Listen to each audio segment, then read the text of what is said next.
നമസ്കാരം, മെട്രോ മാറ്റിനിയിലേക്ക് സ്വാഗതം. 5 വർഷത്തെ ഇടവേളയ്ക്ക് ശേഷം ഇന്ത്യക്കൊക്കെ ഒരു പ്രേമമുണ്ടായിരുന്നു എന്ന ചിത്രത്തിലൂടെ ഒരു റീ എൻട്രി നടത്തി മോളിവുഡിൽ സജീവമാകാൻ ഒരുങ്ങുകയാണ് ഭാവന. ടോവിനോ തോമസ് നായകനായി എത്തുന്ന നടികറാണ് ഭാവനയുടേതായി പുറത്തിറങ്ങാനിരിക്കുന്ന പുതിയ ചിത്രം. ടോവിനോ തോമസ് നായകനാകുന്ന സിനിമ സംവിധാനം ചെയ്തിരിക്കുന്നത് ജീൻ പോൾ ലാലാണ്. മെയ് 3-നാണ് ഭാവനയുടെ പുതിയ ചിത്രം നടികർ റിലീസ് ചെയ്യുന്നത്. കഴിഞ്ഞ ദിവസം ചിത്രത്തിന്റെ ട്രെയിലർ പുറത്തിറങ്ങി. മലയാളത്തിന് പുറമെ കന്നഡ സിനിമാ രംഗത്തും ഭാവന സജീവമാണ്. മലയാളത്തിൽ നിന്നും മാറി നിന്നപ്പോഴും ഭാവന കന്നഡ സിനിമകളിൽ അഭിനയിച്ചിട്ടുണ്ട്. നമ്മൾ എന്ന കമൽ ചിത്രത്തിലൂടെയാണ് ഭാവന അഭിനയ രംഗത്തേക്ക് കടന്നു വന്നത്. പിന്നീട് മലയാളത്തിലെ മുൻനിര നായികാ നടിയായി ഭാവന മാറി. തമിഴിലും തെലുങ്കിലും കന്നഡയിലും ഭാവനയ്ക്ക് തിരക്കേറി. സിനിമാ രംഗത്ത് നിന്നുള്ള തന്റെ അനുഭവങ്ങൾ പങ്കുവയ്ക്കുകയാണ് ഭാവന ഇപ്പോൾ.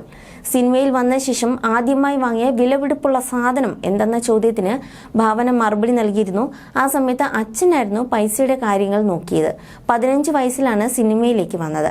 അന്ന് എനിക്കൊരു ഫോൺ വേണമെന്ന ആഗ്രഹമുണ്ടായിരുന്നു, പക്ഷെ വാങ്ങിച്ചു തന്നില്ല. കുറച്ചു കഴിഞ്ഞപ്പോൾ ഒരു ഫോൺ വാങ്ങിയെന്നും ഭാവന ഓർത്തു. തന്നെക്കുറിച്ച് വന്നതിൽ ഞെട്ടിച്ച ഗോസിപ്പുകളെ പറ്റി ഭാവന സംസാരിച്ചിരുന്നു. ഞാൻ മരിച്ചുപോയെന്ന് വരെ കേട്ടിട്ടുണ്ട്. പുറത്തു പറയാൻ പറ്റാത്ത പലതും കേട്ടിട്ടുണ്ട്. ഞാൻ അമേരിക്കയിൽ പോയി അബോർഷൻ ചെയ്തു എന്നൊക്കെ വരെ വന്നു. കരിയർ തുടങ്ങി 1-2 വർഷത്തിനുള്ളിൽ കേൾക്കുമ്പോൾ എന്തായതെന്ന് തോന്നും. ആലുവയിൽ അബോർഷൻ ചെയ്തു, കൊച്ചിയിൽ അബോർഷൻ ചെയ്തു, ചെന്നൈയിൽ അബോർഷൻ ചെയ്തു എന്നൊക്കെ പറയും. ഞാനെന്താ പൂച്ചയോ ആരെങ്കിലും ചോദിച്ചാൽ ചെയ്തു എന്നങ്ങ് വിചാരിക്കുക.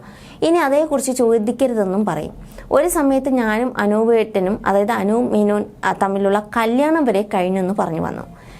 കല്യാണം കഴിഞ്ഞു, മുടങ്ങി, ഡിവോഴ്സായി, തിരിച്ചു വന്നു എന്നൊക്കെ കേട്ടു. അവസാനം എന്തെങ്കിലും ആയിക്കോട്ടെ എന്ന് ഞാനും കരുതിയെന്നും ഭാവന വ്യക്തമാക്കി. താൻ സീരിയസ് ആയ വ്യക്തിയല്ലെന്നും ഭാവന വ്യക്തമാക്കി. അതുപോലെ ഞാൻ സീരിയസ് ആകണമെന്നൊക്കെ വിചാരിക്കും, പക്ഷേ ഞങ്ങൾ, അതായത് നടികർ സിനിമ സഹപ്രവർത്തകർ കുറേ നാളുകളായുള്ള ഗ്യാങ്ങാണ്. അപ്പോൾ അവരുടെ മുന്നിൽ സീരിയസ് ആയിട്ട് നിൽക്കാൻ കഴിയില്ല എന്നൊക്കെയാണ് ഭാവന തുറന്നു പറഞ്ഞത്. എന്തായാലും പ്രതീക്ഷയുടെ ആരാധകർ കാത്തിരിക്കുകയാണ്. നടിയുടെ തിരിച്ചു വരവ് ആരാധകർ ഏറ്റെടുത്തിട്ടുമുണ്ട്. അപ്പോൾ നമുക്ക് ഈ സിനിമയ്ക്കായി, നടികർ സിനിമയ്ക്ക് വേണ്ടി കാത്തിരിപ്പിലാണ് ആരാധകരും. You're watching me on metromatney.com. on metromatney.com. metromatney.com. metromatney.com. Subscribe for more videos. Subscribe for more videos. Subscribe here for more videos. Subscribe now. Thank you.